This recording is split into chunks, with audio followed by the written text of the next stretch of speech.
Hello dear students. So in your metrology and instrumentation subject આપણે start કર્યું હતું your measurement of surface roughness. Okay, तो उसके दो टाइप्स थे आपके सरफेस रफनेस मेजरमेंट के. एक था आपका डायरेक्ट मेजरमेंट, दूसरा था आपका इनडायरेक्ट मेजरमेंट. ओके, सो इनडायरेक्ट मेजरमेंट के डिफरेंस मेथड हमने डिस्कस की थी. तो अभी हम डिस्कस करेंगे डायरेक्ट मेजरमेंट के डिफरेंस मेथड. ओके, सो उसमें हमने देखी थी दो मेथड पर हम डिस्कस किया था डायरेक्ट मेजरमेंट के अंदर. ओके, उसमें आपका टॉमिसन सरफेस मीटर था और पहला आपका पॉपुलोमीटर था. ओके, सो आज हम डिस्कस करेंगे और third one method of direct measurement of the surface roughness. वो है आपकी टेलर हॉब्सन टेलीसर. ओके, सो इसके अंदर क्या होगा, इस मेथड के अंदर आपका તે ઇલેક્ટ્રોનિક સાધન છે અને કેરિયર મોડ્યુલેટિંગ સિદ્ધાંત પર કાર્ય કરે છે. ઓકે, સો किस प्रिंसिपल पर कार्य करेगा वो कैरियर मॉड्यूलेटिंग प्रिंसिपल के ऊपर. જ્યારે ડાયમંડ સ્ટાઇલસ ચેક કરવાની સપાટી પર 0.10 ગ્રામના દબાણ છે ત્યારે તેની ટીપ સપાટીની ઇરેગ્યુલરિટીઝના બોટમ સુધી જાય છે અને સરફેસના पैटर्न मुजब ते वर्टिकल दिशा में ऊपर नीचे मूवमेंट करे. मीन्स कि हम जब आपका डायमंड स्टाइलिस जो होगा, ओके, उसको हम मूव करेंगे जिस सरफेस से हमें मेजरमेंट करनी है. तो वो 0.10 ग्राम के प्रेशर पे उस पर क्या करेगा, मूव करेगा सरफेस के ऊपर. और सरफेस की जो इरेगुलरिटीज़ होगी, ओके, जो हिल्स एंड जो पीट होंगे, तो उसके हिसाब से क्या होगा, वो ऊपर और नीचे वर्टिकल डायरेक्शन में मूव करेगा. ओके, સો સ્ટાઇલસ અને આર્મ મળીને આર્મેચર બને છે જેને ઈ આકારના સ્ટેમ્પિંગના વચ્ચેનો લેગ પર પીવોટ કરવામાં આવે છે. तो जो आपका जो स्टाइलस है और आर्म है, ओके, वो दोनों कंबाइन होकर क्या बनेगा, आपका आर्मेचर बनेगा. सो this one is your armature. Okay, और जो आपका आर्मेचर है उसको हम क्या ई आकार की स्टैम्पिंग के बीच में हम उसको पीवोट करेंगे. सो ये आपका ई आकार की स्टैम्पिंग है, यू कैन सी ये इंग्लिश अल्फ़ाबेट आपका ई जैसा अल्फ़ाबेट बन रहा है. ओके, तो उसके बीच में हम उसको स्टैम्पिंग करेंगे. नाउ આ કોઇલ અને બીજી કોઇલ બે અન્ય કોઇલ મળીને બ્રિજ સર્કિટ બનાવે છે. આ બ્રિજ સર્કિટમાં ઓસિલેટર દ્વારા હાઈ ફ્રીક્વન્સી એસી કરંટ પસાર થાય છે. ओके, तो जो आपका जो कॉइल होगी और दूसरी कॉइल होगी, वो दोनों मिलकर क्या बनाएंगे, आपका एक ब्रिज सर्किट मैन्युफैक्चरिंग करेंगे. सो ये आपका एक ब्रिज सर्किट है. ओके, इसके अंदर क्या होगा, आपका high profile AC current pass होगा. ओके, उससे क्या होगा, जब आपका स्टाइलस सपाटी पर मूव होगा, ओके, तो उसकी सरफेस रफनेस की जो पैटर्न हो उसके हिसाब से वो वर्टिकल दिशा में वाइब्रेट होगा. ओके, और जब वाइब्रेट होगा तो मैग्नेटिक फील्ड में जो आर्मेचर है उसमें मैग्नेटिक फील्ड क्रिएट होगी. उससे क्या होगा, उसमें इलेक्ट्रिसिटी क्रिएट होगी. ओके, और वो इलेक्ट्रिसिटी जो क्रिएट होगी वो बीच सर्किट में क्या होगा, उसमें जो आपका बीच प्रवाह जा रहा होगा मेन एसी करंट, उसको क्या करेगा, मॉड्यूलेट करेगा. ओके, सो जो मॉड्यूलेट करेगा आपका बीच प्रवाह, वो मॉड्यूलेट आपका बीच प्रवाह जो आपका एम्प्लीफाई करेंगे with the help of amplification की हेल्प से. सो आ एम्प्लीफायर करेल मॉड्यूलेट विद्युत प्रवाहને ત્યારબાદ ડીમોડ્યુલેટ કરી તેમાંથી કેરિયર કરંટને જુદો તારવી લેવામાં આવે છે. હવે બાકીનો વિદ્યુત પ્રવાહ સ્ટાઇલસના કંપનોના સમપ્રમાણમાં હોય છે. तो क्या करेंगे, जो आपका इलेक्ट्रिसिटी क्रिएट होगी उसके अंदर, वो बीच सर्किट के अंदर से क्या करेगा, वो मॉड्यूलेट करेगा उसको करंट को. और जो मॉड्यूलेट होगा उसको हम एम्प्लीफाई करेंगे. और जो एम्प्लीफाई मॉड्यूलेट करंट होगा उसको हम डीमॉड्यूलेट करेंगे. उससे क्या होगा, जो आपका कैरियर करंट है वो उसको हम अलग अलग से एनालिसिस कर पाएंगे. अब जो बाकी का जो आपका इलेक्ट्रिसिटी होगा, विद्युत प्रवाह होगा, उसको जो क्रिएट होगा वो आपका जो कंपन होगा, जो वाइब्रेट होगा, उसके समप्रमाण में होगा. ओके, सो कैरियर करंट वगरનો આ વિદ્યુત પ્રવાહ પેન રિકોર્ડરને આપી સપાટીના પ્રોફાઇલનો પરમનન્ટ ગ્રાફ મેળવવામાં આવે છે તથા કેલિબ્રેટ એ મીટરને આપી રફનેસની CLA वैल्यू बाँची सकाय છે. ओके, तो कैरियर करंट होगा उसको हम पेन रिकॉर्डर से प्रोफाइल उसका जनरेट करेंगे और उसको हम CLA ग्राफ की हेल्प से डायरेक्टली रीड कर सकते हैं. नव फायदा, सो उसके एडवांटेज क्या है. सो आ साधन वड़े ચોકસીવાળા રીડિંગો પ્રાપ્ત થાય છે. 500 થી 1 લાખ જેટલું મેગ્નિફિકેશન 8 સ્ટેપમાં મેળવી શકાય છે. સરફેસ ટેક્સચર ડેટા બહુ ઝડપથી મેળવી શકાય છે. સરફેસની સપાટીની રફનેસની કિંમત CLA નંબરમાં તથા પ્રોફાઇલના પરમનન્ટ રેકોર્ડ પર મેળવી શકાય છે. ઉત્પાદન દરમિયાન ગુણવત્તા નિયંત્રણ વગેરે સરળ બને છે. તો this is the advantage of the Taylor Hobson telescopes. Now next one is your stylus instrument no calibration. The calibration of the stylus instrument. Stylus types instrument નું કેલિબ્રેશન કરવા માટે ખાસ પ્રકારની સ્ટાન્ડર્ડ ફ્લેટ સપાટીના સરફેસ પ્લેટ પર ગોઠવવામાં આવે છે. તો जिस हमको स्टाइलस टाइप इंस्ट्रूमेंट का कैलिब्रेशन करना है तो उसे हम स्टैंडर्ड फ्लैट जो आपका सरफेस है उसके ऊपर हम उसको अरेंज करेंगे। लो मैग्निफिकेशन ધરાવતા 1000 થી 3000 સ્ટાઇલસ ઇન્સ્ટ્રુમેન્ટના કેલિબ્રેશન માટે 0.01 mmની જાડાઈના તફાવત ધરાવતા બે સ્લિપ ગેજને આકૃતિમાં દર્શાવ્યા મુજબ છેડા ઉપર રિંગિંગ કરી જોડવામાં આવે છે।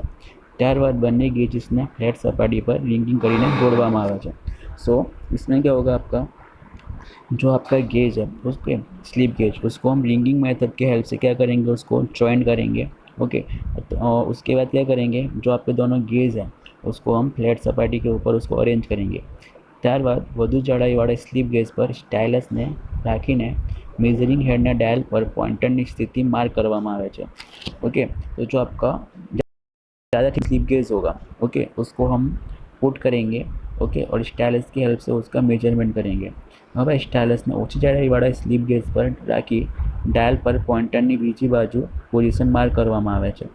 આવી રીતે સ્લિપ गेजની જાડાઈમાં ફેરફાર કરતા જઈને દરેક વખતે ડાયલ પર પોઇન્ટરની સ્થિતિ માર્ક કરીને संपूर्ण डायल कैलिब्रेट कर सकाय है। ओके, सो क्या करेंगे, उसको जो आपका इंडिकेटर है उसको हम पहले जो ज़्यादा थिकनेस है उसके ऊपर मूव करेंगे, फिर जो कम थिकनेस है उसके ऊपर हम उसको पुट करेंगे।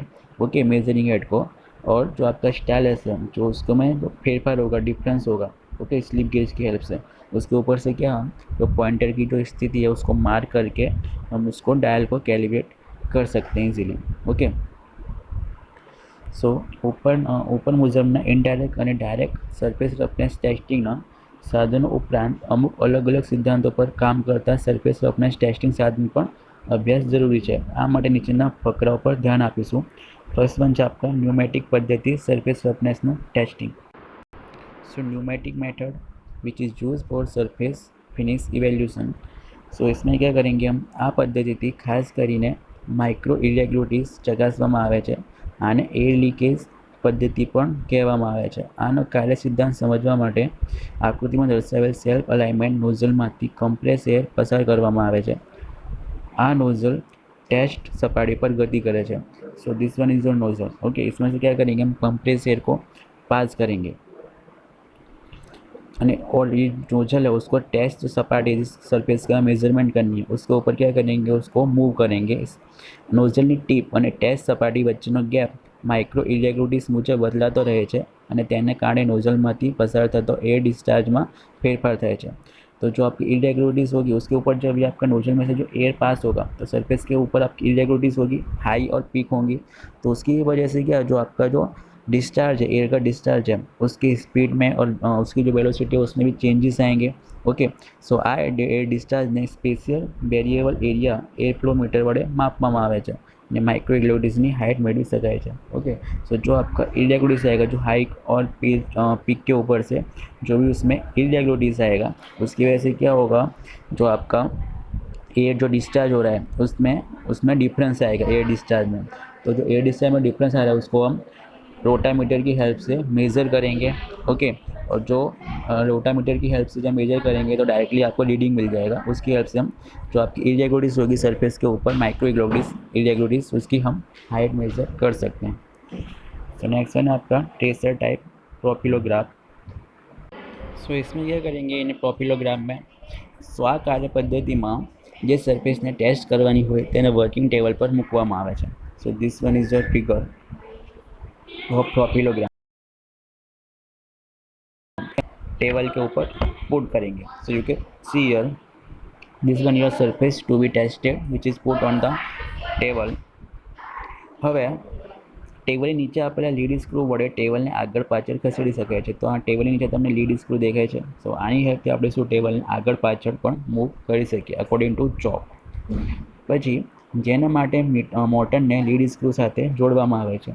तो लीड स्क्रू जो आपका आगे पीछे मूव करेगा वो मूव होगा with the help of motor. Surface पर रहेल ट्रेसर ने एक अरीसा साथ आकृति में दर्शाव्या मुजब पीवोट करवामां आवे छे। सो आपका यहाँ पे एक ट्रेसर है, स्टाइलस है। ओके, उसको हम क्या करेंगे, स्टाइलस को मिरर के साथ कनेक्ट करेंगे। तो इससे लाइट सोर्स ये आपका स्टाइलस है which is connect by the light source. જ્યારે સરફેસ ખસે છે ત્યારે ટેશનના ઓસિલેશન મિરર પર ટ્રાન્સમિટ થાય છે। હવે આ મિરર પર લાઇટ કરંટ ફેંકવામાં આવે છે જે પરાવર્તિત થઈ રિવોલ્વિંગ ડ્રમ પર પડે છે। तो जब आपकी जो सरफेस है वो मूव होगी तो जो आपका ऑसिलेशन होंगे उसको मिरर पे हम ट्रांसमिट करेंगे। सो ये आपका मिरर है, ओके, इस पे हम ट्रांसमिट करेंगे मिरर के ऊपर जो आपका लाइट, जो आपका मिरर है, ओके, उसके ऊपर जो लाइट हम ફેંકેંગે તો वो પરાવર્તિત થઈ રિવોલ્વિંગ ડ્રમ પર પડે છે। આ ડ્રમનું પણ લીડ સ્ક્રૂ સાથે જોડેલો હોય છે, બધા સમજાશે। અને તેના ઉપર સેન્સિટાઇઝ ફિલ્મ લગાડેલી હોય છે જેના પર ટ્રેસના ઓસિલેશન ઘણા मैग्नीफाइड रूप में મળે છે, જેનો अभ्यास કરી सरफेस रफनेसનું असेसमेंट કરી શકાય છે। तो जो हम यहाँ से लाइट सोर्स के ऊपर से जो हम किरण आपात करेंगे वो आपके रिफ्लेक्ट होंगे किसके ऊपर, रिवॉल्विंग ड्रम के ऊपर। और यहाँ पे हम उसको जो आपके प्रकाशीय किरण जो आपात होंगे उसको हम मैग्नीफाई करेंगे और मैग्नीफाई करके जो आपकी पिक्चर डेवलप होगी उसको हम एनालिसिस करके सरफेस रफनेस की जो वैल्यू है उसको हम डायरेक्टली मेजर कर सकते हैं। ओके, तो this one is your profilogram. Next one is your light cross section method और डबल माइक्रोस्कोप मेथड। तो इसमें क्या होगा, तो આ પદ્ધતિમાં લાઇટના પાતળા બીમને 45 ડિગ્રીના ખૂણે જે સરફેસ પ્લેટ સ્ટેટ્સ કરવાની હોય તેની પર આપાત કરવામાં આવે છે। सो आपके लाइट के सोर्स हैं उसको हम 45 डिग्री के एंगल पे आपात करेंगे। ओके, आने कारणे परावर्तित थયેલ लाइटનું एक बैंड सरफेस पर बनશે। आ बैंड पर सरफेस पરની इरेग्युलरिटीज देखाશે। सो जो बैंड यहाँ पे क्रिएट होगा उसकी इरेग्युलरिटीज आपको यहाँ पे देख सकते हो, જેને ऑप्टिकल साधन વડે મેગ્નિફાઈ કરવામાં આવે છે જે લાઇટ બીમને લંબ હોય છે। सो जो आपके लाइट बीम के कैसे होगा, परपेंडिकुलर होगा। आ कार्य पद्धति आकृति में दर्शावी है। आ पद्धति ने डबल माइक्रोस्कोप पण कहे छे। 45 डिग्री खूणे रहेलू ऑब्जर्विंग माइक्रोस्कोप आईपीस में स्पेशल रीडिंग स्केल हो, जेने आईपीस माइक्रोमीटर कहे छे, जेना वडे सरफेस अनियमिततानी हाइट मापवामां आवे छे। यहाँ पे क्या करेंगे, जो आपका लाइट सोर्स है उसको हम 45 डिग्री के एंगल पे आपात करेंगे। ओके, ये आपकी सरफेस मेजर करनी है। ओके, लाइट सोर्स आपका पास होगा कंडेंसर में से और प्रिसीजन स्लिट में से। ओके, फिर क्या होगा, जो आपका जो आपका प्रकाश सोर्स जो आपात होगा वो और जो आपका जो आपका लाइन है, बैंड है, उसका एंगल 90 का होगा और यहाँ पे आपका माइक्रोस्कोप होगा। तो उस माइक्रोस्कोप की आईपीस के हेल्प से हम डायरेक्टली उसका जो सरफेस की इरेगुलरिटी से उसको हम मेज़र कर सकते हैं कि जो आपका 45 का एंगल होगा आपात वही आपका परावर्तित होना चाहिए 45 के एंगल पे। अगर नहीं हो रहा तो आपकी जो सरफेस है उसके अंदर कुछ इरेगुलरिटीज होगी। ओके, नाउ नेक्स्ट वन है आपका मर्सिन और गेज मेथड। सो इसके अंदर क्या होगा, मर्सिन और गेज मेथड के अंदर આ પદ્ધતિમાં સરફેસ રફનેસનું માપન તેની ઘર્ષણની પ્રોપર્ટીને આધારે કરવામાં આવે છે। કોઈ પાતળી મેટલની બ્લેડને કોઈ સપાટી પર અમુક ખૂણે पुश करवामां आवे छे तो ते सरकसे अथवा तो बढ़ी जैसे। मीन्स कि एकदम आपकी थिन मेटल की प्लेट होगी, ब्लेड जैसी, उसको हम क्या करेंगे, सरफेस के ऊपर कुछ एंगल पे हम उसको पुश करेंगे। तो जब उसको हम पुश करेंगे प्लेट को तो वो क्या होगी, उसके ऊपर मूव करेगी या फिर बेंड हो जाएगी। जो ब्लेडनी सपाटी पर सरकવું કે વળી જવું તેનો આધાર નીચેના બે પરિણામો પર આધારિત છે। એક સરફેસની રફનેસ, बीजू છે ब्लेडना सरफेस સાથેનો ખૂણો। ओके, जब आपका जो प्लेट है जो मूव करेगी सरफेस पे तो बेंड होगी या फिर मूव करेगी, वो दो चीज़ पे निर्भर है। पहली आपकी सरफेस की रफनेस, दूसरी आपका जो एंगल होगा ब्लेड सरफेस का उसके ऊपर। सो जो ब्लेड અને સપાટી વચ્ચેનો ખૂણો ક્રિટિકલ એંગલ કરતાં નાનો હશે તો બ્લેડ સપાટી પર સરકશે અને જો એ મોટો હશે तो ब्लेड बढ़ी जैसे। ओके, जो आपका क्रिटिकल एंगल से अगर कम होगा आपका एंगल तो जो आपकी ब्लेड है वो उसके बाद मूव करेगी, अगर ज़्यादा होगा एंगल तो वो बेंड हो जाएगी। तो जो एंगल है ब्लेड सपाटी पर सरकवाने बदले बढ़वानी शुरू थाय तेने क्रिटिकल एंगल कहेवाय छे। ओके, जिस एंगल पे जो आपका ब्लेड है वो मूव करने की जगह बेंड हो जाए उसको हम बोलेंगे क्रिटिकल एंगल। सरफेस જેટલી વધારે સ્મૂથ તેટલો ક્રિટિકલ એંગલ મોટો થશે। So this one is a Mercin gauge method. सो ये आप यहाँ पे देख सकते हो, ये आपका स्लाइडिंग ब्लेड है। ओके, तो इसको मूव क्रिटिकल एंगल से आपका कम है तो वो क्या होगा, आपका बैंड हो जाएगा। अगर जो ज़्यादा होगा तो जो आपका वो है बैंड हो जाएगा, अगर कम है तो आपका जो ब्लेड है वो स्मूथली उसके ऊपर मूव करेगा। सो this one is sliding blade, so buckling blade. Okay, band हो जाएगा। ओके, सो आ साधन आ सिद्धांतનો ઉપયોગ કરીને સરફેસ રફનેસ માપવામાં આવે છે। આકૃતિમાં દર્શાવેલ ડાયલ પેન્ડુલમ અને ગિયર અરેન્જમેન્ટ વડે ડાયલને કેલિબ્રેટ કરેલું હોય છે, જેના દ્વારા આરએ ની કિંમત સીધે સીધે મેળવી શકાય છે। तो आर ए आपका क्या है, सरफेस रफनेस, तो उसकी वैल्यू हम डायरेक्टली मेजर कर सकते हैं। Okay, with the help of your Mersin gauge method. Okay, So today we had discussed the two methods. Okay, your pneumatic method we had discussed today. इसके पहले हमने देखी थी आपकी Taylor option Telesub method. Okay, so these all are the direct measurement method of the surface roughness. और next topic है आपका the measurement of surface roughness computation of typical profile. तो जब हम सरफेस रफनेस का मेज़र करेंगे तो उसमें अलग अलग प्रोफाइल जनरेट होगी, उसके हिसाब से हमें कैसे मेज़र करना है सरफेस रफनेस का, तो वो हम नेक्स्ट वीडियो लेक्चर में डिस्कस करेंगे।